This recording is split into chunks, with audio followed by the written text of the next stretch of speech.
Hi mga ka-S'mores! Ako nga pala si Ate Mars, ang inyong Smorgasbord Pinay. Tamang-tama yung nakikita nyo, tayo ay magkakaroon ng bagong-bagong room tour.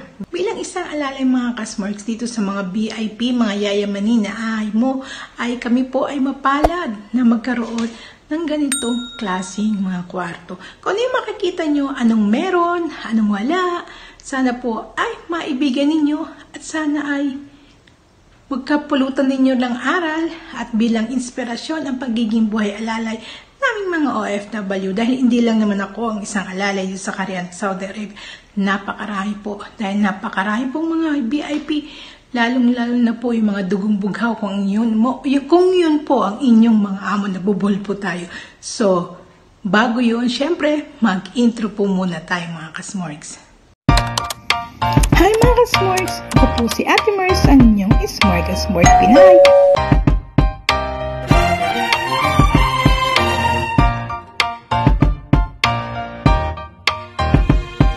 Hi mga ka-S'mores! Ako nga pala si Ate Mars, ang inyong Smorgasbord Pinay.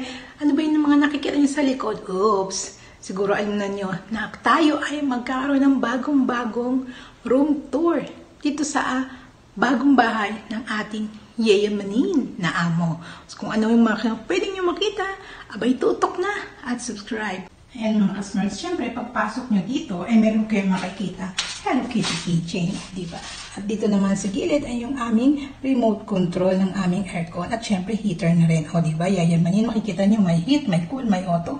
At dito naman syempre yung dalawang ilaw, o diba, bongga-bongga, char. At ito yung ilaw sa labas at ito naman para sa electric fan or ceiling fan. O diba, bongga, may heater na, may cooler pa at may electric fan pa.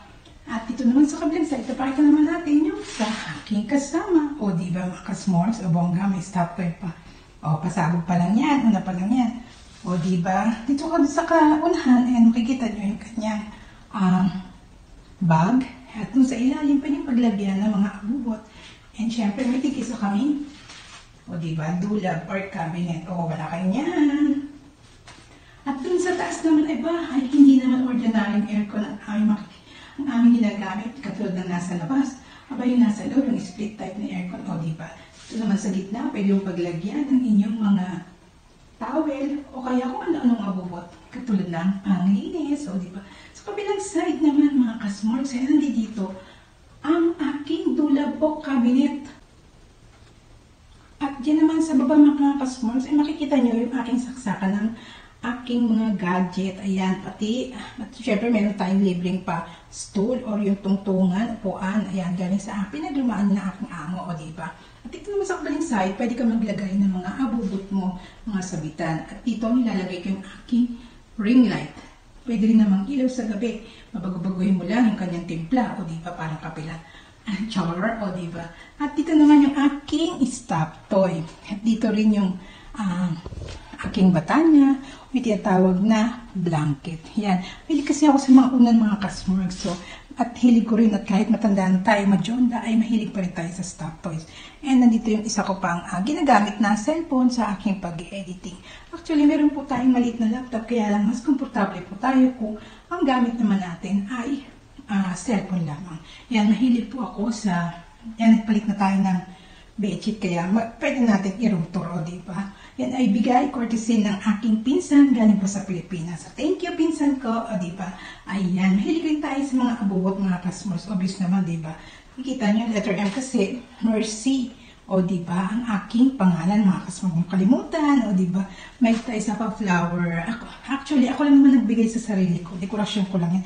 Ito nakailangan ng iba, diba? Sabi nga ni Miley Cyrus, I can buy myself flowers, o diba? Ayan, asan ka pa? Actually, pwede mong lagyan ng takip yung iyong kama, yung single bed, para ilagay naman yung mga abubot. Kaso ako, ang ginawa ko, inalis ko para mas maganda at maliwanag tingnan, o diba? Tapos meron kaming o pangyayamanin, meron din kaming tapakan, o diba? At dito naman yung aking 4-layer na tawag dito, yung mga lagayan ng aking mga abubot. Ayan, pasintabi, hindi lang masyadong organized, pero okay na yan. At ito yung lagayan ng aking mga importante mga abubot. Diyan yung aking tubig, And ito, upuan na foldable at yung lagyanan ng basurahan. Ito actually, pagpasensyahan nyo yan kasi nga mga sobra yung mga gamit. Actually, ito, yung dalawa na to, nakabit na bag, ilagayan niya ng mga winter. Ito naman yung sobra kong gamit. Ito yung mga pang summer na gamit. At saka yung isa na bag, ilagayan din ang aking mga importanteng gamit. Ayun yung pang plancha namin, dalawa yan. Pang plancha sa amin, saka pwede rin naman sa amo. Actually sa amo yan, pero pwede rin kaming gumamit. At saka kasi dito kami gumagamit pag kami ay nagpa-plancha. At dito naman mga kasmoys, ito yung bag ko. At may bag pa sa loob. At maraming bag pa sa loob. Secret na lang kung yung mga bag na yan. Makikita nyo lang pag nagagamitin ko. Pag meron kaming lakad. And ito yung aking paboritong pang-massage na ginagamit ko lang pag occasion. O diba? At ito yung inshallah magsuot ko na jacket na binili ng aming amo. O diba? Dalawa yan. And ito yung binili ko na exercise mat. And dito naman yung mga abubot at mga sobra pang mga gamit. And then ito yung binili kong boots na irarampa ko kung kami ay lalakwatsa sa aming biyahe. And ito yung aking bag pala mga kasmar sa pang trabaho. At ito naman yung isang bag para naman sa lagayan ng aking pamalit kasi kinabukasan naman natatapos ang aking duty.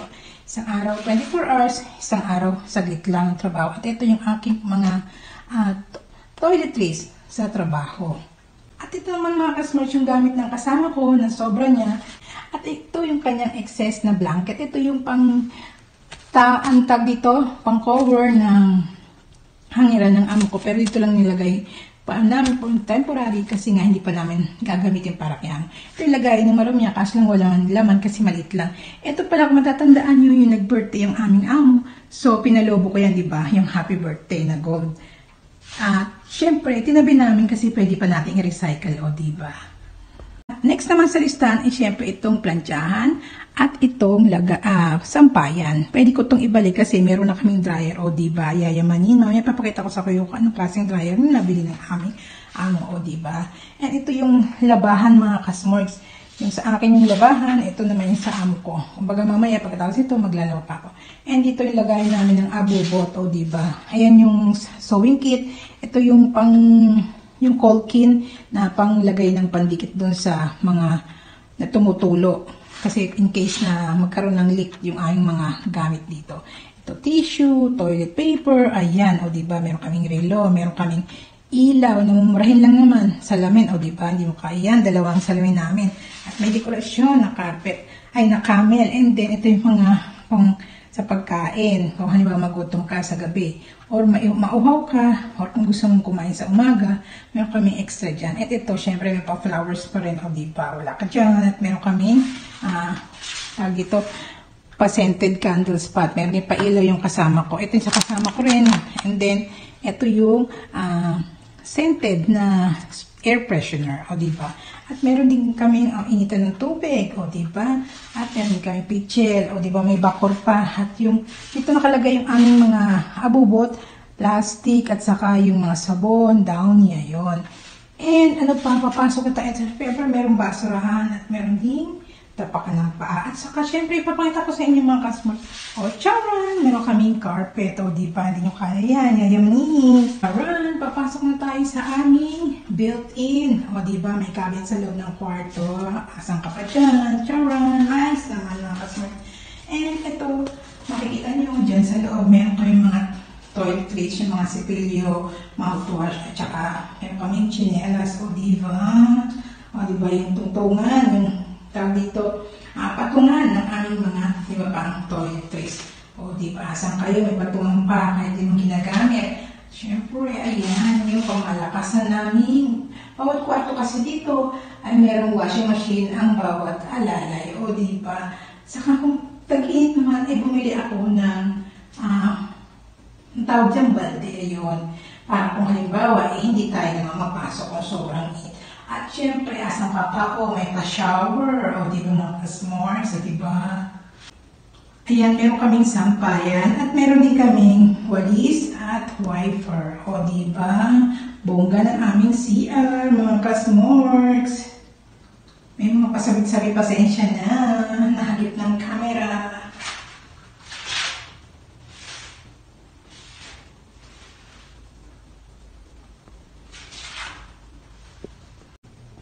Ayan, meron ng ceiling fan. O, diba? Ceiling fan. Tapos, meron pang pa-aircon at heater. O, asan ka pa? Yayamanin. Ayan mga customers, papakita ko sa inyo yung aming, ayan, simple lang naman na laundry. Pero makikita nyo na meron kaming digital, o diba? Hindi na namin kinakailangan. Dalawang digital na laundry. Laundry dryer, o diba? At dalawa naman na pang washing machine. Bukod pa yung sa kwarto namin, na bawat kwarto na merong washing machine. Actually, ginawa niyong kasamahan namin si ate, ito nilagyan ng ng banat sa mga babae at ito naman sa mga amo. Ayan. And ito naman nilagyan, ito para sa mga babae. Halimbawa, kung gusto mo, yan, para paggamit. O diba? Hello, o diba? Tapos pipiliin mo lang dito, yan, towel, shirt, iron dry, cool air. Ayan, dito mo lang pipiliin. Tapos pipindutin mo dito kung sinasabi na may specific na time. Tapos ito, pag pindot, kung gagamitin mo. Ganun lang. Sas kung ano, papatay mo na lang. Kasi wala na ka namang nilagay. Then, ito kailangan, linisin mo tong tubig na to. Alisin mo yan bago ka maglagay. And then, dito meron din siyang filter. Ayan, kailangan mong tanggalin yan para malinis. So, ganun lang kadali mga customers. Kahit digital, natay lang naman siyang gamitin. So, yun lang mga customers, sana ay naibigan nyo yung aking munting pagbablog ito sa aming bagong-bagong kwarto na pinubayad ng aming amo, o diba? Asan ka pa? Alam nyo mga customers, napakaswerte namin ng mga alalay dahil dalawa kami at saka ngayon, isahan lang kami. Ako katulad ngayon kasi naka-duty yung kasama ko, so ako lang ang tao sa kwarto na to. Tapos bukas siya naman, ganun, palitan lang kami. So, maswerte, diba? Kasi sa iba nakikita ko, sa isang kwarto, 4, 6 ang nakatira. Kumbaga, minsan 3 double deck, tapos meron silang partition, nilagyan lang nila ng kumot para makatulog sila. Pero kami hindi na namin kailangan gawin yun dahil meron kaming tigi-tigisang kama, tapos isa-isang dulab or cabinet, and magagawa namin yung gusto namin sa loob ng aming kwarto nang wala kaming pwedeng maperwisyo o mahirapan na hindi makakatulog. Dahil maayos naman yung kwarto at talagang maayos yung aming kwarto na binigay sa amin ng aming amo.